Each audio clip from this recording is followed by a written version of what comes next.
신율의 뉴스 정면 승부 2부 시작합니다. 제가 늘 드리는 말씀이지만 유튜브 들어가셔서 YTN 라디오 채널 구독해 주시고요. 신율의 뉴스 정면 승부 좋아요와 댓글 부탁드리겠습니다. 자, 금요일에 신율의 뉴스 정면 승부 2부 정면 인터뷰인데요. 북한에 대해서 좀 얘기를 해보려고 합니다.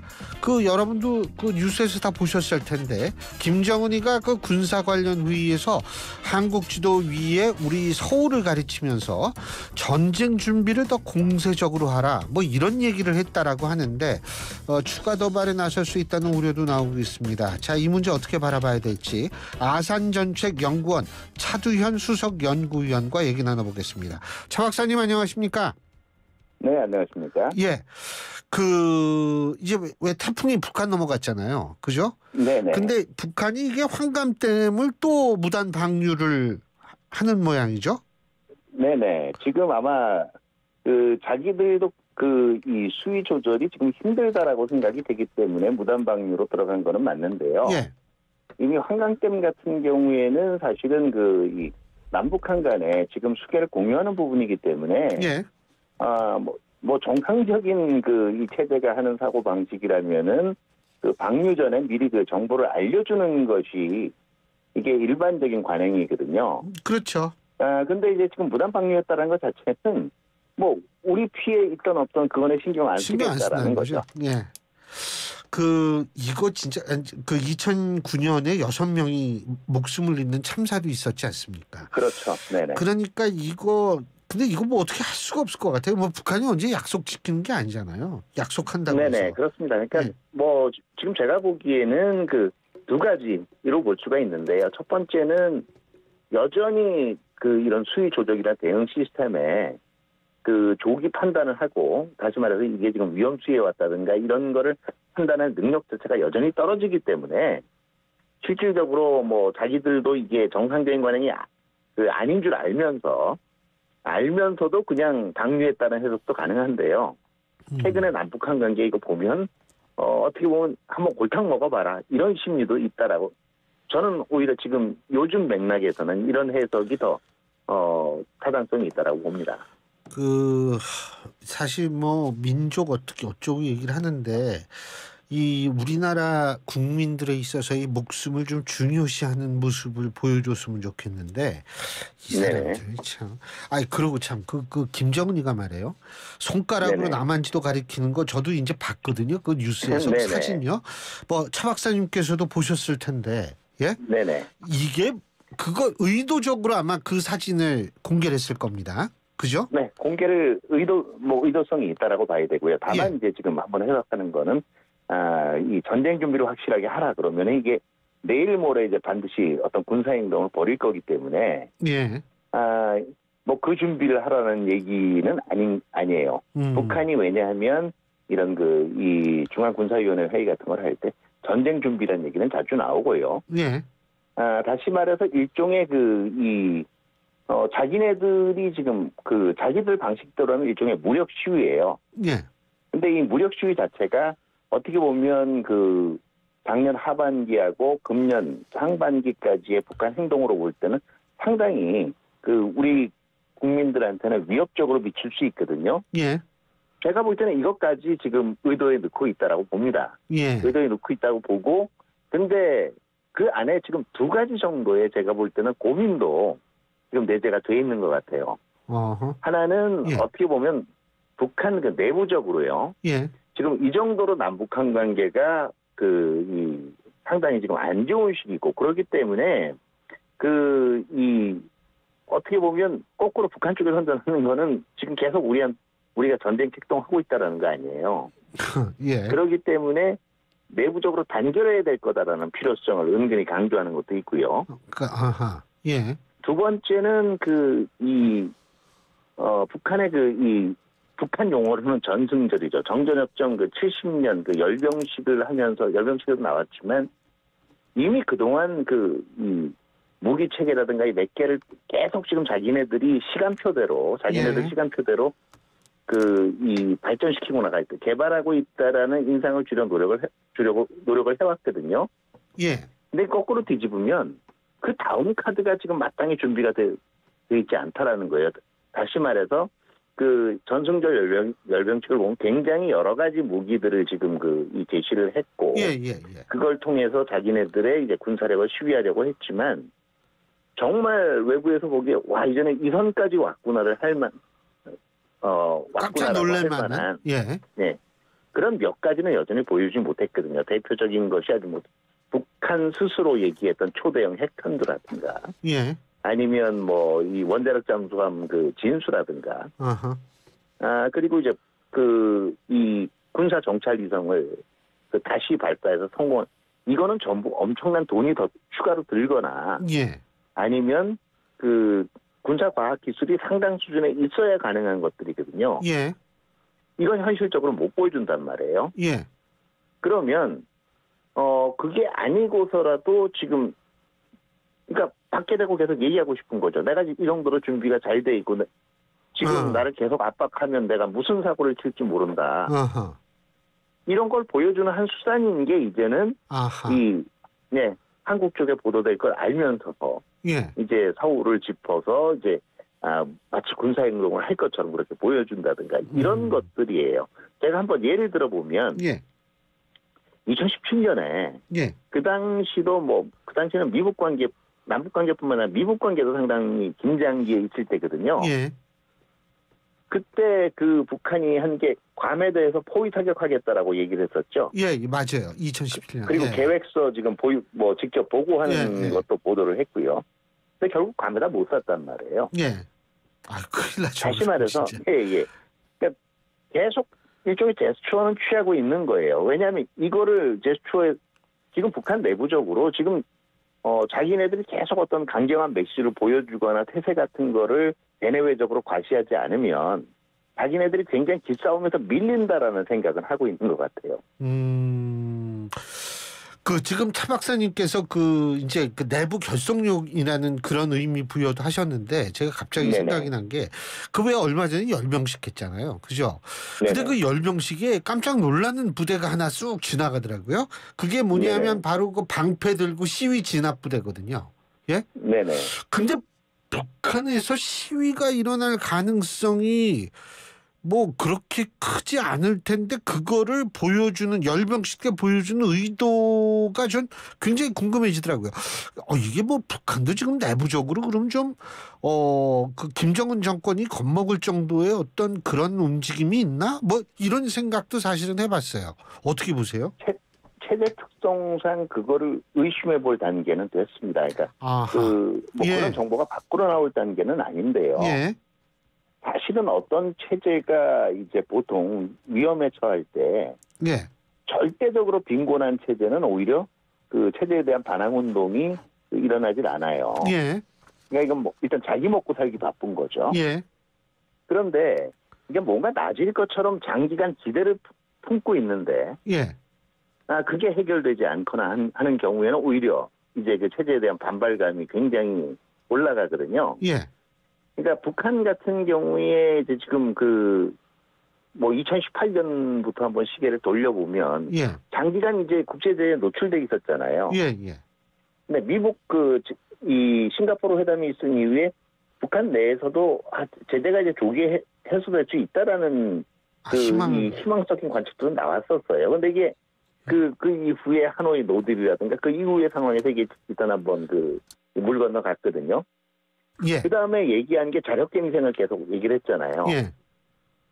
그런데 이게 2020년부터 3년 동안 코로나 국면이 전개가 되면서 또 북중 무역에 차질이 생기면서 지금 경제적인 어려움이 또 계속 돼 왔고요.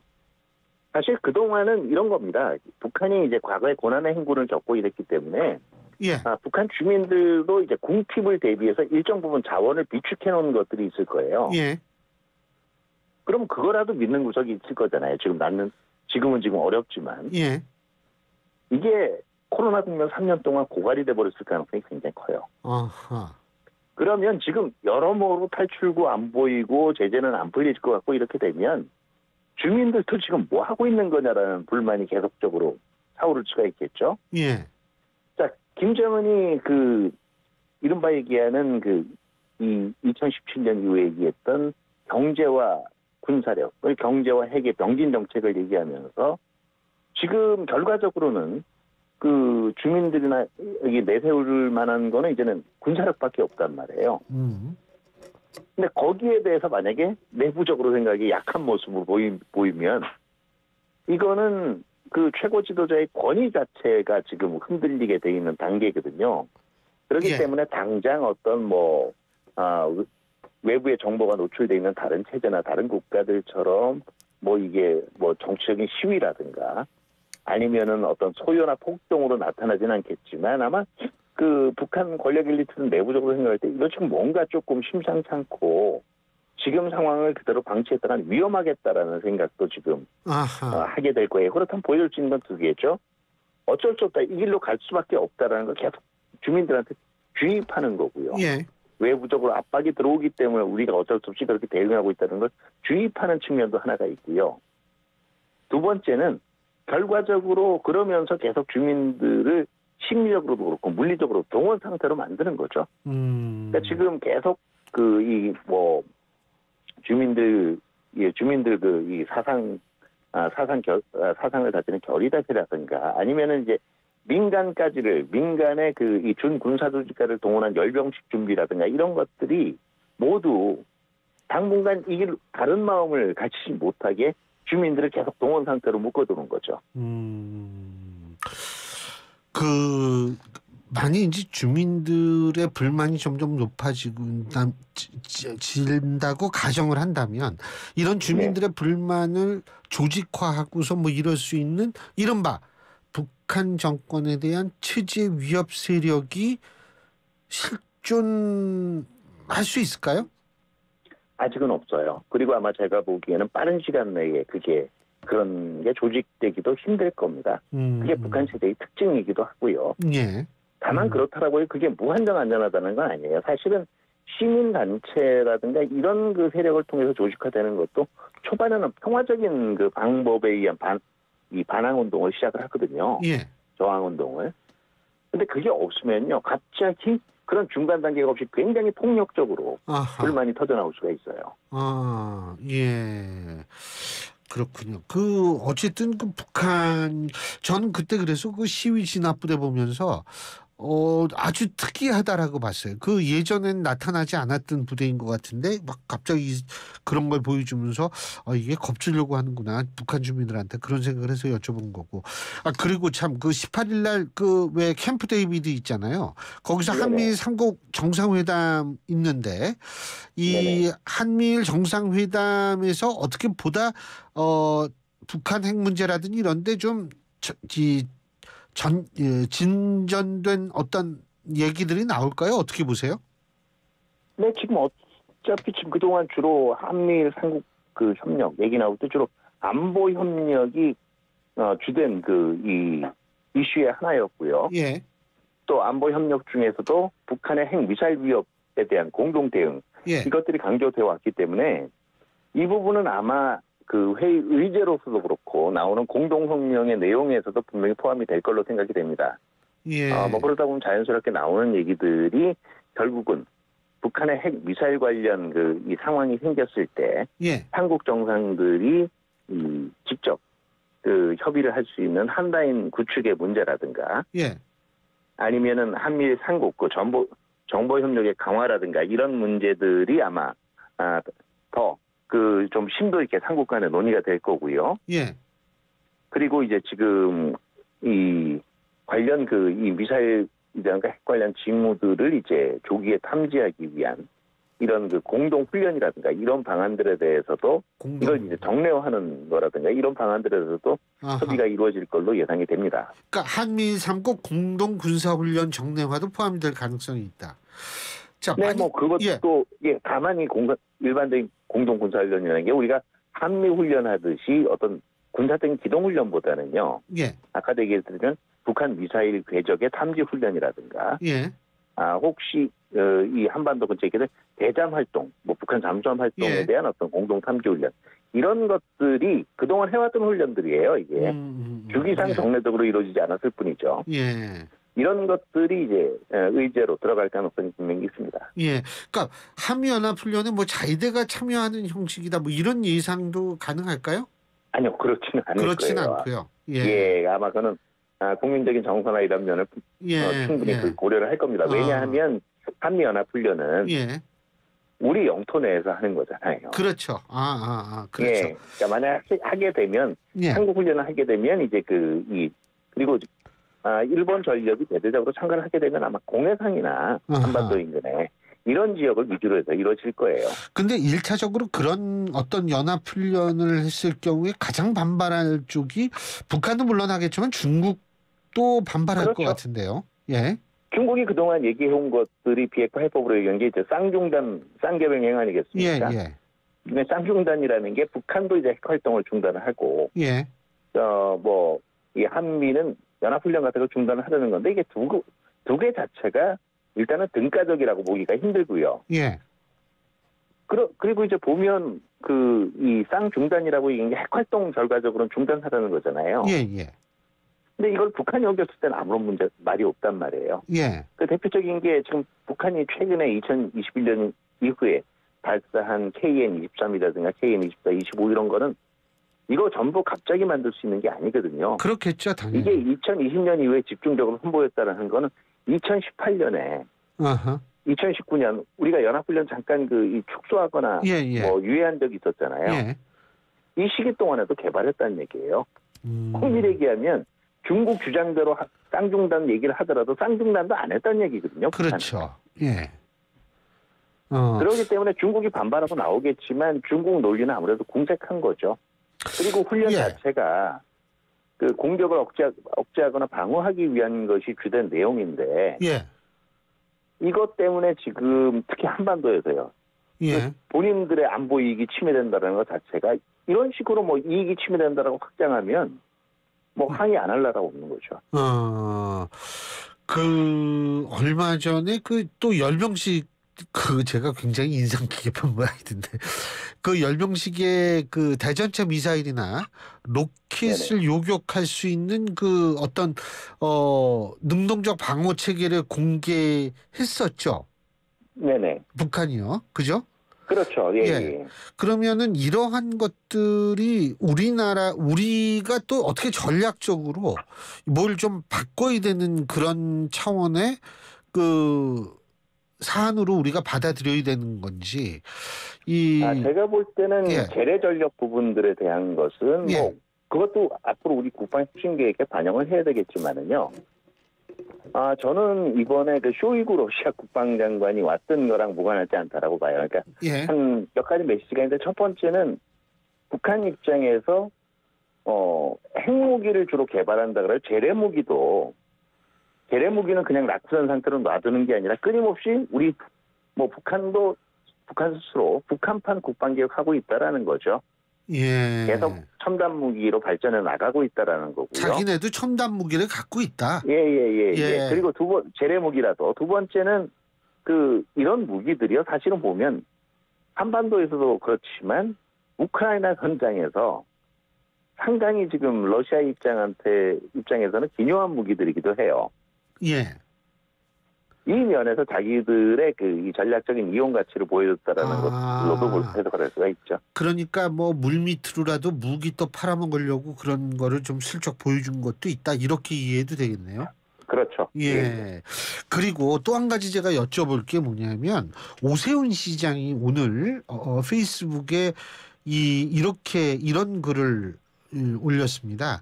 김정은이가 한미연합 훈련을 앞두고 서울을 겨냥해서 공세적인 전쟁 준비를 지시했다는 것에 맞서서 오세훈 시장이 이런 글을 썼거든요.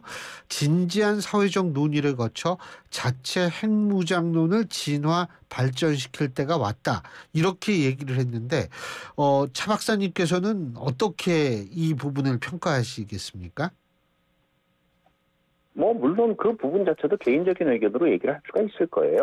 정치인이 근데 페이스북에 올리면 한미 간에 이 최근에 확장 억제와 관련해서 가장 큰 이 나름대로 이제 구체성으로 앞으로 가는 과정에 성과를 거뒀다라고 하는 게 워싱턴 선언 아니겠어요?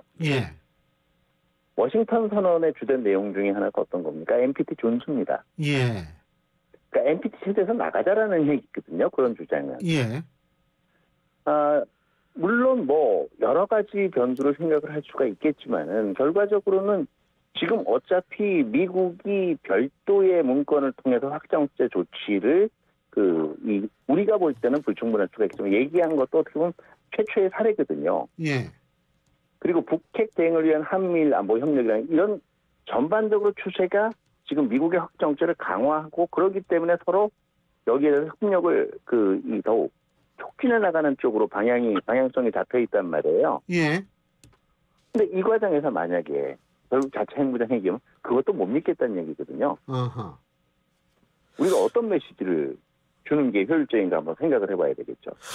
얼마 전에 제가 또 뉴스에서 봤는데 지금 확장 억제 말씀하셨는데 이 미국의 핵무기를 우리의 전투기에도 달 수 있게끔 될 수도 있다. 뭐 이런 보도가 있었는데 동의하십니까? 그러니까 이건 나토식이겠죠. 쉽게 얘기한다면. 이중용도 그렇죠. 보통 얘기하는 이중용도 전투기라 그래가지고요. 예. 재래식 폭탄하고 이제 핵무기, 흔히 예. 얘기하는 전투핵이죠. 이걸 동시에 투하할 수 있는 비행기들이 있거든요. 예. 이거는 기종상 우리도 가능하지만 거기에 대해서는 별도의 이제 지금 장치를 달아야 됩니다. 그거는 고려를 할 수가 있겠죠. 왜냐하면 그건 지금 얘기한 워싱턴 선언의 전반적인 방향성하고는 그렇죠. 방향성에 맞는 거거든요. 예, 예. 이거 자체 핵 보유랑은 좀 다른 얘기죠. 물론 그렇죠. 그래도 그렇게만 될 수 있어도 국민들이 좀 더 안심할 수 있지 않을까 이런 생각을 하기 때문에 그렇죠. 그 보도가 제가 얘기하는 건 지금 계속 그런 쪽으로 그 방향성에 부합하는 쪽으로 방향을 심화시키고 또 더 내용을 구체적으로 만들어 나갈 필요는 있어요. 예. 이게 나은 건지 어허. 나는 지금 안심이 안 되니까 예. 의견이 다르더라도 예. NPT를 뛰쳐나가는 한이 있더라도 예. 이거 지금 해야 되겠다. 만약에 나중에 예. 지금 실질적으로 우리가 중기적인 차원에서 워싱턴 선언 나왔는데 그 실질적인 조치로 되는 건 별로 없는 것 같다 그러면 그리고 또 앞으로도 그럴 의지가 없는 것 같다라는 게 확인이 되면은요. 예. 그때 돼서 얘기해 볼 수는 있겠죠. 근데 지금 워싱턴 선언 나온 지 지금 4개월도 안 되고 예. 지금 전반적으로 흔히 얘기하는 분위기는 괜찮은 거 아니에요. 예. 그런데 나 그것도 못 믿겠습니까? 내 별도의 무장 조치를 가져야 되겠다 이해하라 그러면 이해가 될까요 이게? 예. 장착할 수 있다를 장착한다로 좀 이렇게 바꾸면 말이에요. 그거는요. 좋을 마지막 것 같은데. 이중용도 전투기를 개수한다고 하더라도요. 예. 실질적으로 장착하느냐는 또 다른 문제거든요. 그러니까 저게 이럴 수 있다의 모든 변수를 놓고 보면은요. 예. 결국 믿을 수 있는 건 아무것도 없어요. 그런데 이제 사실 저는 오세훈 시장이 이제 이런 얘기를 한 거는 사실 잠재적 차기 또 대선 주자라고 평가를 많이 받는 분이 페이스북에 이런 글을 올렸다라는 것은 사실은 그만큼 또 자체 핵무장론에 대해서 국민적인 호응이 있을 거라고 판단을 했지 않았을까 이런 생각이 전 좀 들었거든요. 네, 그렇기 때문에 개인적인 판단에 대해서는 여러 가지 생각이 있을 수가 있겠지만 그러니까 저는 그게 지금 단계부터 해야 될 대안이냐 아니면 알겠습니다. 이게 지금 현대의 논의 추세랑 맞는 거냐 특히 한미 간에 어차피 확정제 우리가 제공받더라도 미국으로부터 받는 거 아니에요. 예, 그렇죠. 그걸 같이 볼 때 생각을 한번 해보자라는 거예요. 과연 그게 정말 타당한 건지. 그리고 이제 흔히 얘기하는 이런 거거든요. 우리는 굉장히 지금이라도 우리가 결심을 하면 아무런 대가가 없이 그게 내일 모레 달성이 가능한 것처럼 얘기를 합니다. 근데 과연 그러냐는 거죠. 그럼 우리는 우리이기 때문에 국제지대가 피해갈 것이며. 그리고 지금 우리 가령 지금 민간 핵 관련 시설을 짓는데도요. 굉장히 많은 시민사회의 반대들이 있어요. 해당 그렇죠. 지역도 그렇고요. 알겠습니다. 실질적으로 우리가 자체 핵무장을 하려고 마음먹으면 그런 시설들을 곳곳에 만들어야 돼요. 거기에 대한 사회적 합의는 돼 있나요? 알겠습니다. 서울에 만들 겁니까? 자, 시간이 다 돼가지고 오늘 말씀 여기까지 듣겠습니다. 고맙습니다. 네네. 네. 예, 지금까지 아산정책연구원의 차두현 수석연구위원이었습니다.